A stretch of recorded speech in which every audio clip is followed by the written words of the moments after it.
2022년 8월 초에 예배가 끝난 후 왕징자매가 그러더라고요. 장민자매가 격리반성에 들어갔다고요. 그래서 무슨 일이냐고 얼른 물어봤는데 그러더라고요. 장민이 본분에서 문제가 좀 생겼을 때 형제자매들이 짚어줬지만 계속 받아들이지 않고 따지며 변명만 하고 심지어 떼쓰며 생 난리를 치고 본분에다 화풀이까지 했다고요.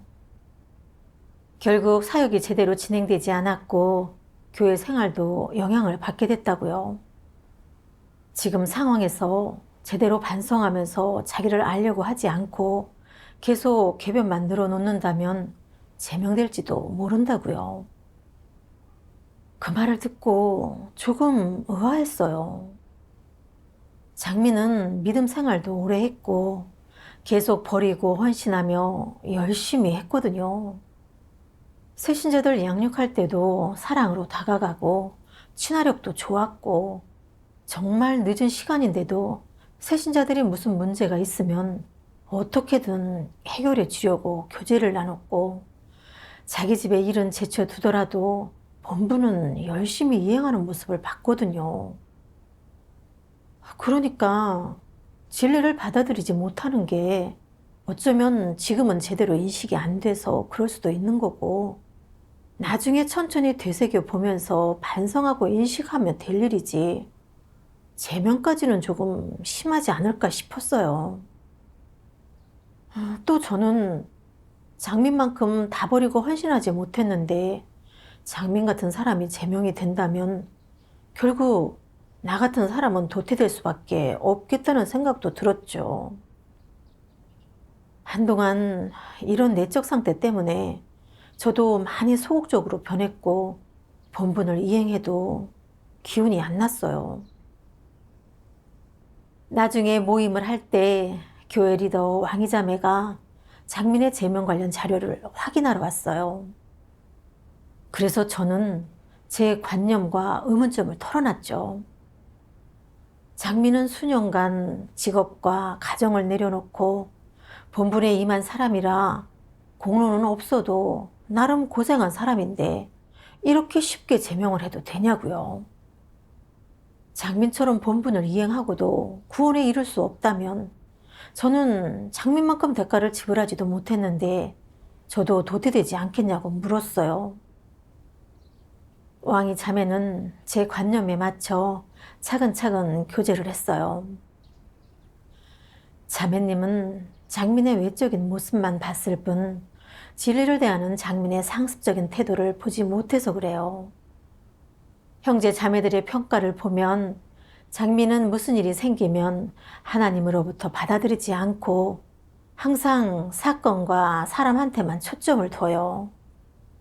형제 자매들이 수차례 교제를 나누면서 도와줘도 하나도 받아들이지 않고 계속 따지며 변명만 하고 본분에 화풀이를 하곤 했어요. 이렇게 말하면서 예를 들어줬죠. 한 번은 책임자가 장민의 새신자 양육 문제를 짚어줬는데 장민은 그걸 받아들이지 않고 오히려 책임자가 트집을 잡는다고 생각해 화를 내면서 이 본분은 못 해먹겠네요. 다른 사람한테 시키세요. 라고 말하고는 울면서 자리를 박차고 나갔다고 하더라고요. 리더는 장민은 늘 그런 행태를 보였다면서 일단 자기 체면과 지위에 조금이라도 손해가 있을 것 같으면 떼쓰고 난리를 쳐서 아무도 말릴 수 없었다면서 책임자마저도 눈치를 봤다고 했어요. 그런 행태는 교회 생활을 심각하게 회박 놓은 것이고 양육 사역에도 악영향을 끼쳤다고 했어요. 이처럼 장민은 여태까지 본분을 이행했지만 진리를 전혀 추구하지 않았고 무슨 일이 생겨도 하나님으로부터 받아들이면서 자아 반성이나 공과를 배우려고 하지 않았으니 그건 불신파라고 했죠. 그러면서 왕이자매는 이 말씀을 읽어줬어요. 전능하신 하나님 말씀. 사람이 다른 일을 판단하는 기준은 행위에 근거하기에 선행을 하면 의인, 악행을 하면 악인이라고 본다. 하지만 하나님이 사람을 가늠하는 기준은 사람의 본질이 하나님께 순종하는지 여부에 근거한다. 행위의 좋고 나쁨과 말의 옳고 그름에 관계없이 하나님께 순종하는 사람은 의인이고 그러지 않는 자는 원수이자 악인이다. 이 말씀을 읽고 나서 왕이자매는 이렇게 교제를 했어요. 사람은 사람의 겉모습을 보고 가늠을 해요. 외적 행위가 좋아 보이면 좋은 사람이고 나쁜 행동을 하면 악인이라고 생각하는데 하나님은 사람의 본성, 본질과 진리를 대하는 태도를 보시고 하나님과 진리에 순종할 수 있는지를 보시죠. 절대 겉면에 드러나는 헌신과 고생스럽게 사역한 양을 보시는 게 아니에요. 전 이런 교제를 듣고서야 장민이 제명되는 걸 아깝게 생각했던 원인을 성찰해 봤어요. 보니까 전 사람을 겉모습만 보고 판단했더라고요. 장민은 가정과 직업을 다 버리고 많은 헌신을 하는 걸로 보였고 새신자들이 무슨 문제가 있어도 실증내지 않고 계속 교제해주는 모습을 보면서 장민은 진리를 추구하는 사람이라고 생각했어요. 반대로 진리를 받아들이고 진리에 순종하는지 본분의 성과는 어떤지는 전혀 보지 않았어요. 오히려 하나님 집에서 너무 각박하게 요구하지 말아야 하고 제명하지 말아야 한다고 생각했어요. 보니까 전 사람도 일도 간파할 줄 모르는 미련한 자였어요. 나중에 소그룹 예배 모임에 참석했는데 장민이 제명된 일에 대해 저처럼 공로는 없어도 나름 고생했다 라는 관점을 가진 형제 자매들이 있더라고요. 그래서 이 문제에 비춰 하나님의 이 말씀을 찾아 읽었어요. 전능하신 하나님 말씀. 바울은 진리를 추구하지 않았다. 그는 하나님을 믿으면서도 육적 장래와 종착지만을 추구했으며 상과 면류관을 얻는 것만 추구했다. 하나님이 그렇게 많은 말씀을 하고 그렇게 그를 징계하고 깨우쳐주고 빛을 비춰주었어도 그는 하나님께 순종하지 않았고 진리를 받아들이지도 않았다. 줄곧 하나님을 거역하고 대적하였으며 결국 적그리스도가 되어 정죄되고 징벌을 받았다. 이는 반면교사이다. 사람은 관념과 상상에 따라 하나님께서 그렇게 바울을 대하셔서는 안 돼. 바울이 그렇게 많은 사역을 하고 고생을 했는데 게다가 하나님께도 매우 충성스러웠는데 왜 하나님께서는 그를 그렇게 대하셨지? 라고 생각한다. 사람이 이렇게 말하는 것이 옳으냐? 진리에 부합하느냐? 바울이 어떤 점에서 하나님에게 충성스러웠느냐? 이는 사실 왜곡가 아니냐? 그는 자신이 복을 얻는 것에 충실했는데 그것이 하나님에 대한 충실이냐? 사람이 진리를 깨닫지 못하고 문제의 본질을 간파하지 못하면서 감정에 따라 함부로 말하는데 이는 하나님을 거역하고 대적하는 것 아니겠느냐? 어쩐지 사람이 다들 바울을 숭배하더라니. 사탄에게 속하는 부류는 늘 사탄을 숭배하고 또 감정에 따라 사탄을 대변하는데 이는 바로 사람이 사탄과 여전히 관계를 이어가고 있는 것이다. 사실 사람이 사탄을 대변하는 것은 자신을 위해 말하는 것이기도 하다. 사람이 바울을 동정하는 이유는 자신이 바울과 마찬가지로 바울의 길을 걷기 때문이다. 사람의 정리에 따르면 하나님은 그렇게 바울을 대해서는 안 되지만 하나님은 사람의 정리와는 완전히 정반대로 행하였다. 이것이 바로 하나님의 공의성품이며 이것이 바로 진리이다. 사람의 정리에 따르면 사람은 바울이 공로는 없다 하더라도 고생은 했고 고생을 안 했다 하더라도 고단하기는 했어요.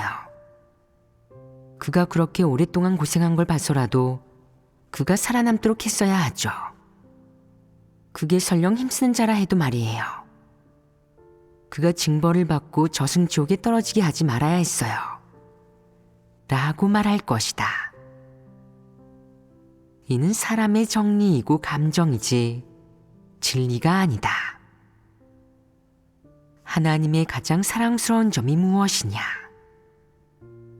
하나님은 사람의 정리를 갖고 있지 않으며 하나님이 행하는 모든 것은 전부 진리와 하나님의 본질에 따른 것이고 하나님이 나타내는 것은 공의성품이라는 점이다. 너의 주관적인 염원이 무엇이든 또 객관적인 사실로 내가 무엇을 했든 하나님은 상관하지 않는다.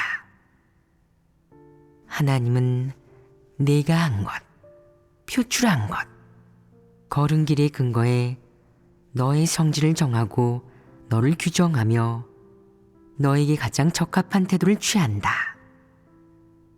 바울의 결말이 바로 이렇게 생겨난 것이다.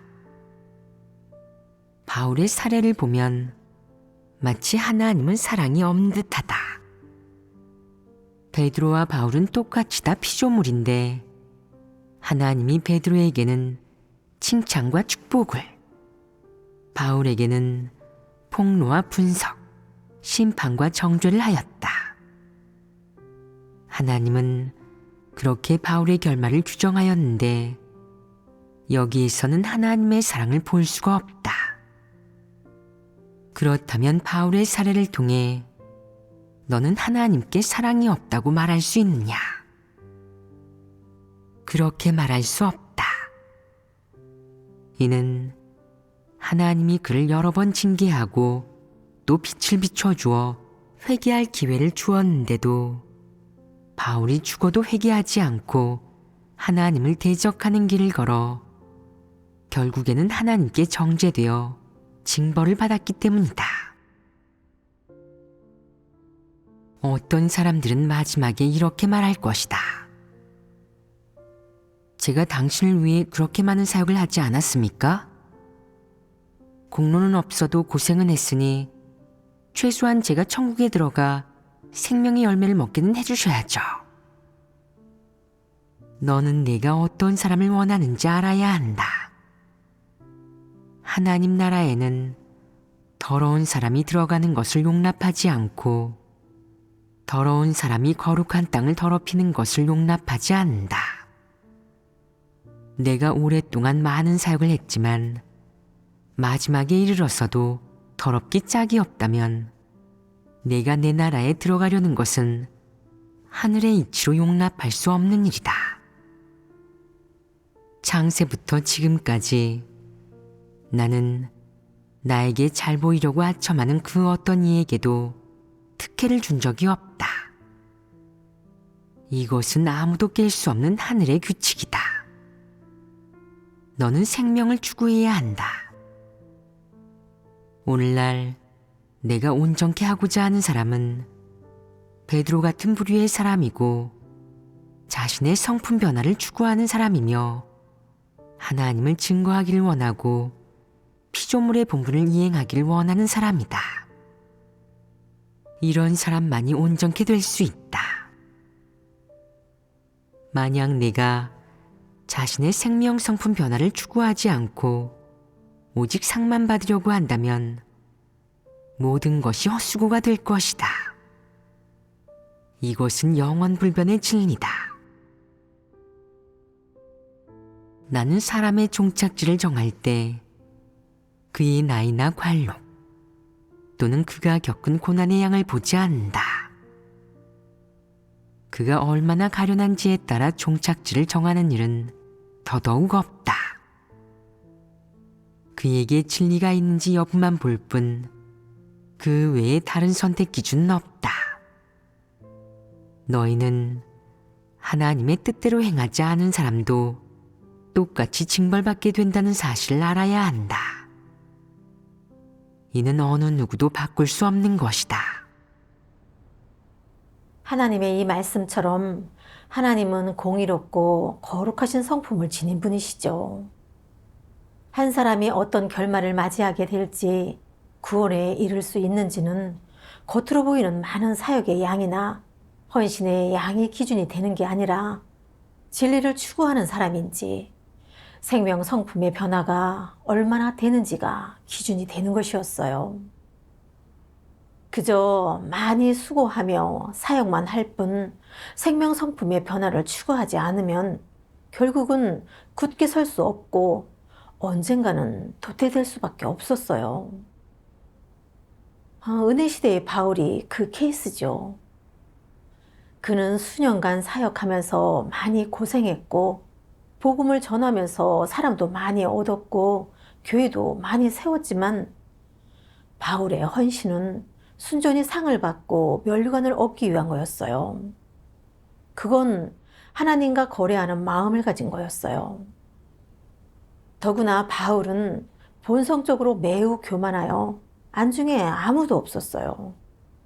심지어 자신은 사는 것이 그리스도라고 증거하기도 했죠. 바울은 하나님을 대적하는 적그리스도의 길을 걸었기 때문에 종국에는 하나님의 성품을 거슬러 벌을 받게 된 거죠. 이걸 깨닫게 되니까 장민에 관한 문제를 더 분명히 알게 됐어요.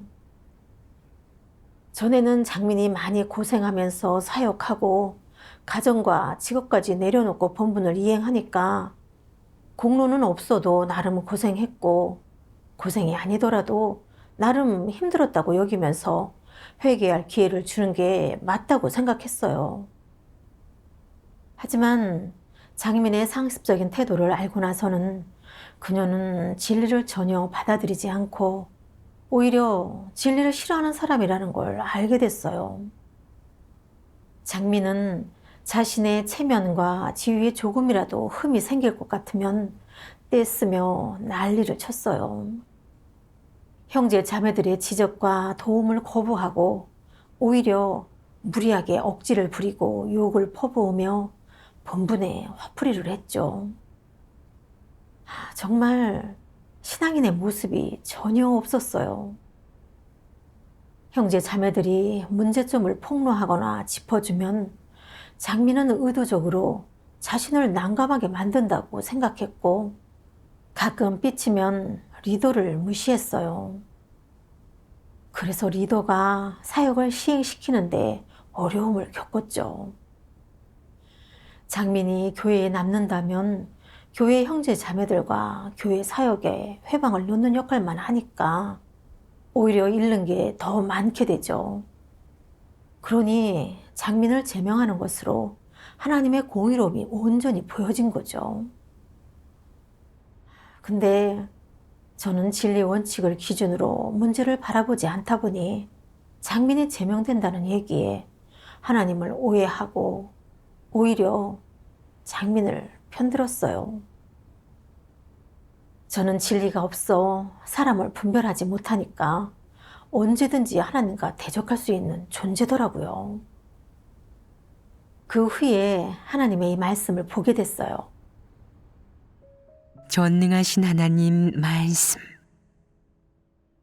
무리하게 억지를 부리는 사람들이 일반적으로 뭔가 큰 악행을 저지르지 않을지 몰라도 자신의 이익이나 명예, 존엄과 관련된 일이 닥치면 즉시 폭발해서 난리를 치고 횡포를 부리며 죽겠다고 생떼를 쓴다. 말해보아라. 집에 이런 인간 말종, 터무니없이 무례한 사람이 있으면 온 가족이 고통받지 않겠느냐. 집안이 온종일 아비규환이 되고 울부짖고 아우성치는 소리로 가득 차서 살 수가 없게 된다. 일부 교회에는 이런 부류가 있다. 아무 일 없는 평소에는 알아챌 수 없지만 언제 증세가 도져서 본색을 드러낼지 모른다. 이런 부류는 주로 생떼를 쓰고 억지를 부리며 고래고래 욕지거리를 하는 등의 모습을 보인다. 이런 행동이 한 달이나 반년에 한 번씩만 일어나도 사람들을 매우 곤혹스럽고 힘들어지게 하며 많은 이의 교회 생활에 각기 다른 정도로 교란을 초래하게 된다. 만약 누군가가 이런 부류에 속한다는 것이 확실히 밝혀진다면 즉시 처분을 내려 교회에서 제명해야 한다. 이 부류는 무슨 악행을 저지른 것도 아니고 악인이라 할 수도 없으니 포용하고 인내해야 합니다. 라고 말하는 사람이 있는데 말해보아라. 이런 부류를 처리하지 않아도 되겠느냐? 안 됩니다. 왜 안 되겠느냐? 그가 그런 짓을 하면 많은 사람이 무척 곤란하고 힘들어지며 교회 생활에도 교란이 초래되기 때문입니다. 이런 결과를 볼 때 교회 생활을 교란하는 자는 설령 악인이나 적그리스도가 아닐지라도 교회에 남겨둬서는 안 된다.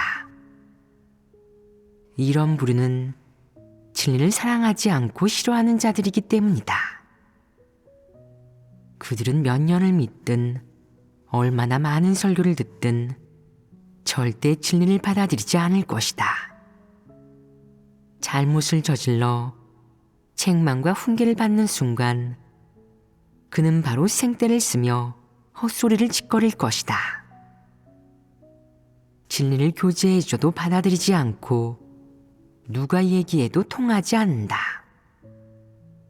내가 그에게 진리를 교제해준다고 해도 그는 겉으로는 조용하지만 마음으로는 받아들이지 않으며 일이 닥치면 또 똑같이 행동한다.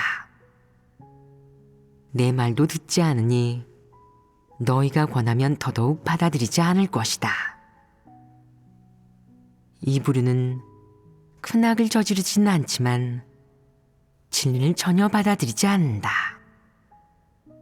그 본성 본질을 볼 때 그는 양심과 이성이 없을 뿐만 아니라 무리하게 억지를 부리고 사리 분별이 되지 않는 자다.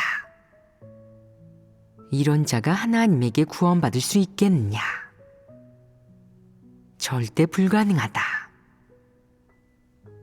진리를 전혀 받아들이지 않는 자는 불신파에 속하며 사탄의 종이다. 뜻대로 되지 않는 일이 닥치면 생떼를 쓰고 계속 억지를 부리며 아무리 진리를 교제해줘도 듣지 않는다. 이런 부류는 무리하게 억지를 부리는 사람이요 그야말로 마귀, 악령에 속하니 짐승만도 못하다. 그들은 이성이 건전하지 못한 정신병자여서 영원히 진실로 회개할 수 없다. 그들은 교회에 머무는 시간이 길어질수록 하나님에 대한 관념이 많아지고 하나님 집에 대한 무리한 요구도 많아지며 교회 생활에 끼치는 교란과 해악도 더욱 커져서 하나님 선민들의 생명 진입과 교회 사역의 정상적인 진행에 지장을 주게 된다. 그들이 교회 사역에 끼치는 해악은 악인 못지않으니 한시바삐 교회에서 제명해야 한다. 소란 좀 피운다고 해서 악인이라고 할 수는 없지 않나요? 사랑으로 대하면 되지 않을까요? 교회에 남겨두면 혹시 변화해서 구원받을 수도 있지 않겠습니까? 라고 말하는 사람이 있다. 말해주겠는데 그것은 불가능하다. 혹시란 없다. 이 부류는 절대 구원받지 못한다. 그들은 진리를 깨닫지도 더욱이 받아들이지도 못하기 때문이다. 그들은 양심과 이성이 없고 두뇌 사고가 비정상적이어서 사람으로서 처신하는 최소한의 상식조차 갖추지 못한 이성이 건전하지 못한 사람이다. 하나님은 절대 이런 사람을 구원하지 않는다. 하나님의 말씀을 보니까 무리하게 억지를 부리는 유형의 사람은 뭔가 큰 악행을 저지르지는 않지만 일단 자기 이익에 조금이라도 금이 생기는 문제에서는 막무가내로 떼쓰며 난리를 치고 아무리 진리를 교제해도 받아들이지 않고 심하면 교회 생활에 회방을 놓는다고 하셨어요. 이 밖에 무리하게 억지를 부리는 사람들은 정상 사람의 양심과 이성을 갖추지 않았고 아무리 하나님을 오래 믿어도 진리를 전혀 알지 못하기 때문에 하나님은 그런 자들을 구원하지 않는다고 하셨어요. 장민이 바로 그런 사람이었어요. 자기 이익에 조금이라도 걸리면 바로 발끈하고 야단 법석이었어요. 잘 진행되던 예배도 장민 때문에 아수라장이 되면서 마음을 가다듬고 말씀을 교제하기 어려웠어요. 그런 사람이 보이면 바른 교회 생활을 지키기 위해 즉시 처리해야죠. 솔직히 조금이라도 양심적이고 이성적인 사람이라면 제명이 되는 게 절대 우연이 아니라는 걸 느끼게 되고 조용히 반성하면서 자신이 배울 공과를 찾게 되죠. 당장은 이해하지 못하더라도 최소한 관념을 퍼뜨리면서 자기 분풀이를 하지는 않잖아요. 그런 사람은 하나님에 대한 경외심이 조금 있어 회개할 기회도 얻게 되고요. 근데 장민은 이 일에서 진리를 구하면서 반성에 들어가는 게 아니라 오히려 마음속에 하나님에 대한 관념과 오해가 가득하고 하나님이 공의롭지 못하다고 판단했어요. 다른 사람들한테는 기회를 주면서 자기한테는 기회를 주지 않는다고요. 제명이 된 후에도 여전히 반성하지 않고 계속 하나님께 따지면서 맞서고 자신의 불평, 불만을 쏟아내고 관념을 퍼뜨리면서 사람들을 미혹했어요.